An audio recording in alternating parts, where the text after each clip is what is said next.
La improvisación política no es solo un error, sería una negligencia criminal. No basta, hermanos míos, con querer ser libres. No podemos ignorar la conexión emocional y orgánica de Amelia Calzadilla. Reconozco la autoridad comunicativa de Eliezer Ávila. También reconozco la persistencia de Rosa María Payá. Hola, bienvenidos a Reflexiones. Hoy vamos a decir verdades incómodas y mostrarte lo que la mayoría de los medios y creadores no se atreven. Si eres nuevo por aquí, suscríbete, activa la campanita para enterarte cuando estemos al aire o subamos un video. Gracias. Ok, la clase está buenísima. Yo tengo que levantarme temprano y además no quiero perder el hilo porque, preparé mi reflexión al respecto, ¿verdad? Y lo que quería traerle a ustedes es eso. Incluso las cosas que debatimos, si le permitimos al Estado, primero, si le permitimos al Estado que tome todas las decisiones por nosotros, ¿verdad? Hay una frase por ahí que anda siempre dando vuelta por las redes. La esclavitud fue legal, no por eso estaba bien. El robo en el socialismo se legalizó, la expropiación, y no por eso está bien. Entonces, más allá que un mundo de legalidad, lo que me interesa es que nosotros los cubanos, fuera y dentro de Cuba, entendamos que los derechos son derechos negativos, son derechos que nos da Dios, que los principales derechos son el derecho a la vida, el derecho a la libertad y el derecho a la propiedad, ¿verdad? No podemos estar aspirando a que venga un Estado a resolvernos nuestros problemas, ¿verdad? Y con respecto a todo esto que se ha creado con estas tres figuras de la oposición cubana, si son aptas o no aptas, cuál de los tres es el más apto para ocupar la presidencia de una Cuba libre, ¿verdad? Yo siempre les digo lo mismo, a todo el mundo le digo lo mismo, hay que educarse, hay que prepararse porque hay que ir de la doctrina al capital, ¿verdad? La preparación contra la corrupción de la competencia. Esa es la primera parte de mi reflexión. Vemos a la frase, vemos a la frase que le puso, que nos ha llevado por todo el live. Por eso esta es la primera parte, ¿verdad? En esta plataforma no venimos a vender aire frito, como dice Manuel Milanés, ni a prometer paraísos que se desmoronan al primer contacto con la realidad económica. Nuestra base no es ni el carnet de un partido improvisado, ni por supuesto el carnet del Partido Comunista, sino la milenaria sabiduría que nos advirtió sobre los peligros de la ambición sin conocimiento. Por supuesto, empezando por la Biblia, ¿verdad?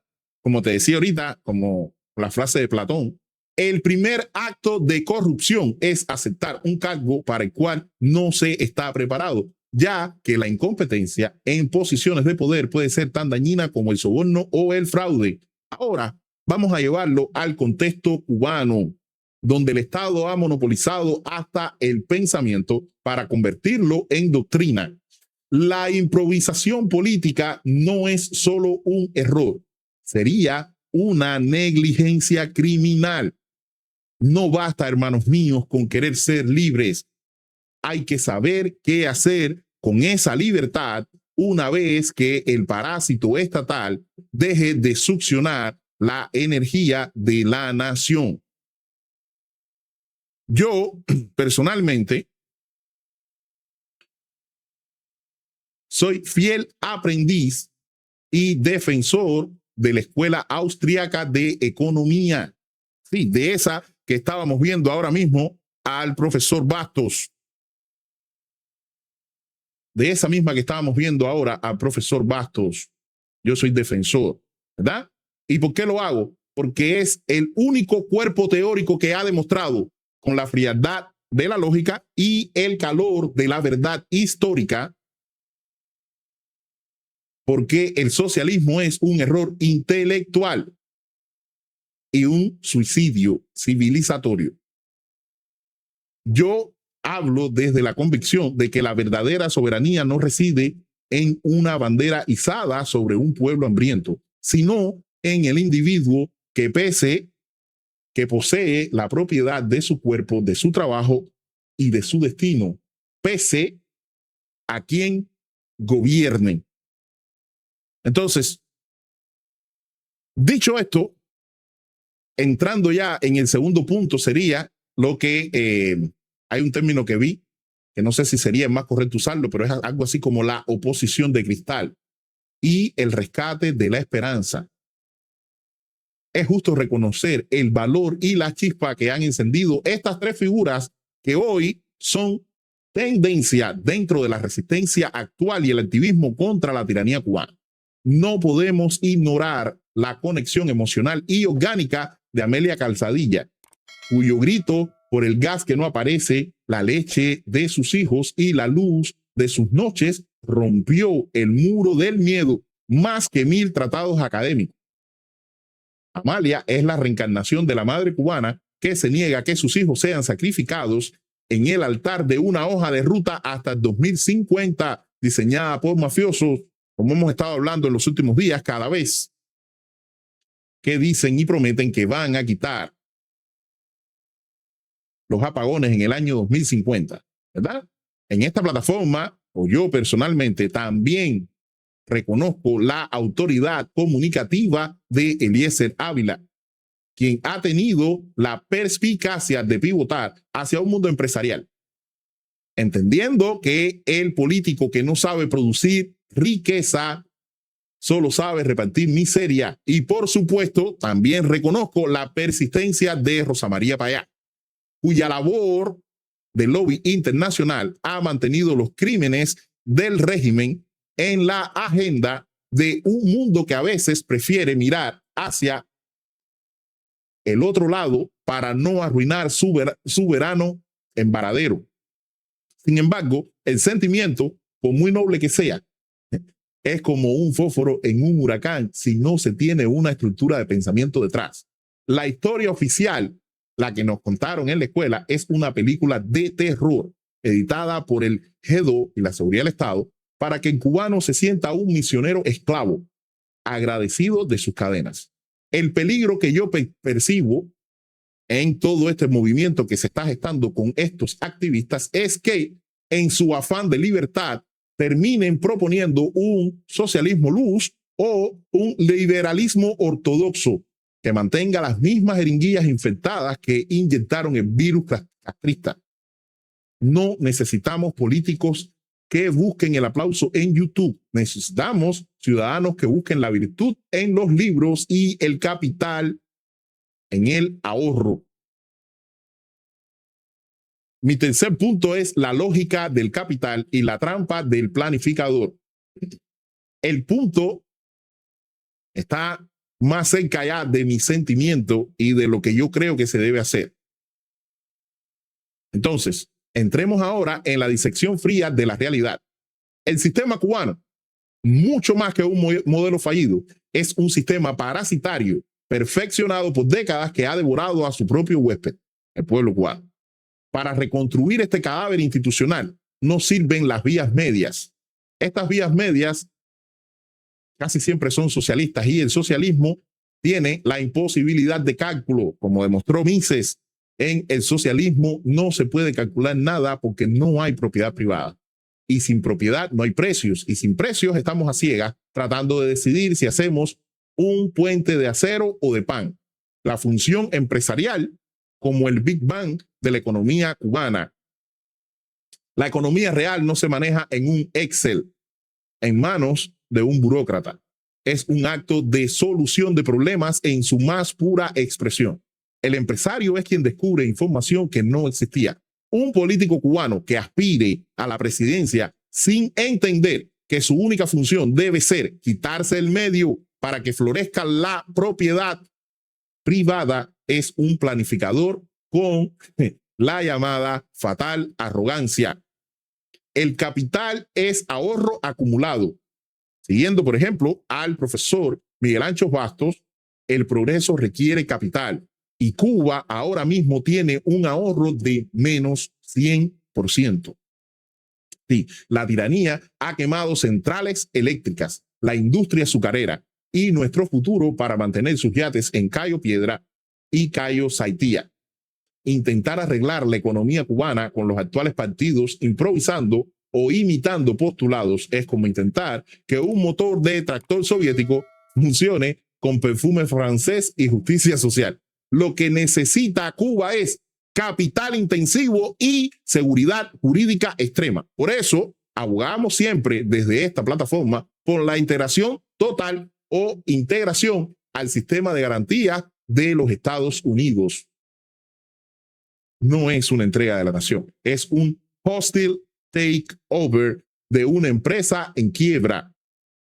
Los grandes capitales no vendrán a Cuba por el carisma de un líder, vendrán cuando el derecho de propiedad esté blindado, especialmente si está blindado por el sistema legal más fuerte del planeta.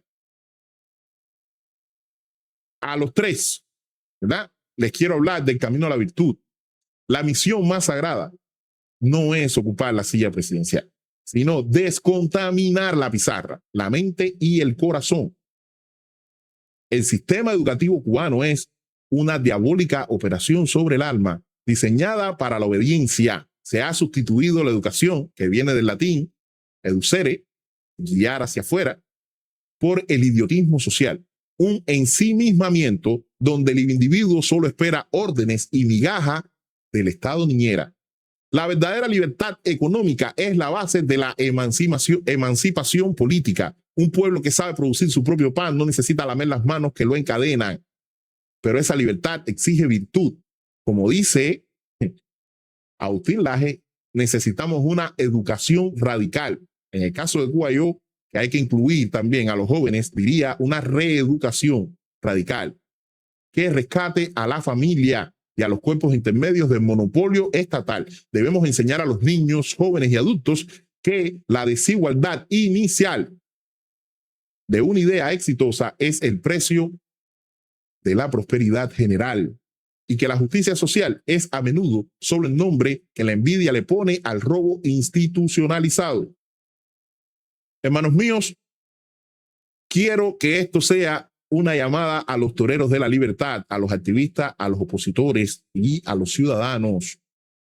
Estos tres líderes que están muy ahora en tendencia en las redes sociales tienen la conexión orgánica con el pueblo, tienen el coraje y tienen la oportunidad histórica. Muchos de ustedes tienen las condiciones naturales para ocupar cargos de liderazgo. La noticia mala es que la naturaleza no es suficiente para no ser el primer acto de corrupción de la frase. En una nueva Cuba deben prepararse. La libertad no se hereda, se conquista con el intelecto. Lean a Mises, entiendan a Hayek, devoren a Miguel Ancho Bastos. Aprendan que el mercado es la máxima expresión de la democracia participativa y que la propiedad es el único escudo contra la tiranía. Si se esfuerzan, si estudian la economía real y se blindan con la teoría de la escuela austríaca, podrían transformar su rabia anticastrista en riquezas y sus consignas en instituciones sólidas. La diferencia entre una balsa en el mar y una nación próspera no es el petróleo bajo el suelo, sino la preparación en la mente de sus ciudadanos. Recuerden que seguimos peleando contra una tiranía que se sigue aferrando al poder, aun cuando la potencia militar más grande del planeta los tiene sentenciados. Pruebas de que nunca han estado dispuestos a entregar el poder, ni con presiones, ni con plebiscitos, ni con marchas. Dejemos el debate sobre los partidos políticos mientras la gente sigue comiendo croquetas de claria.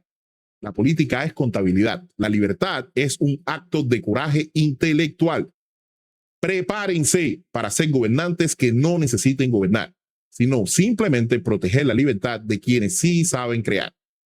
Y quiero cerrar con una frase muy americana que me encanta, que me la han dicho 2 veces, 2 dueños de negocio. Y dice, "Wake up, Dorothy. This is not Kansas anymore." Y señores, sí, ahí tienes mi opinión. Los tres pueden perfectamente. Creo yo que deben prepararse, mostrar un plan real, económico, que traiga inversionistas, que ofrezca garantía al gran capital. Estuve leyendo que Cuba necesita unos 150,000 millones para su reconstrucción. No alcanza con los 18,000 millones que tiene por ahí Gaesa. ni con los 200 no sé cuántos millones que decía Ignacio Jiménez que tenía por no sé dónde. Yo creo que sí, yo creo que los tres son líderes, yo creo que los tres sí se preparan para asumir un rol de responsabilidad. Esa es la política, responsabilidad. Pueden llegar a ocupar cualquiera de los tres, pero prepárense. Cuba no está dispuesta a aceptar errores. Y en mi caso, para quitarme cargas de arriba, yo ya, bueno, las personas con las que conversé en Cuba, mis familiares, mis amigos, mi esposa, que esta conversación la hemos tenido ya más de 10 veces, no nos vemos viviendo en Cuba. No nos vemos viviendo ni en una Cuba libre. Yo hemos construido, estamos creando nuestro negocio, nuestro patrimonio en los Estados Unidos y aquí me veo. Sí, porque yo sé que después salen siempre alguien a decir, no, porque te ves tú, el preparado eres tú, no, yo no estoy preparado, ni tampoco tengo esa intención. Pero sí los convido a educarse, a prepararse, a no dejar de luchar, porque Cuba nos necesita a todos y cada uno de nosotros. La cosa está caliente. Se les quiere, familia. Vamos a, como siempre,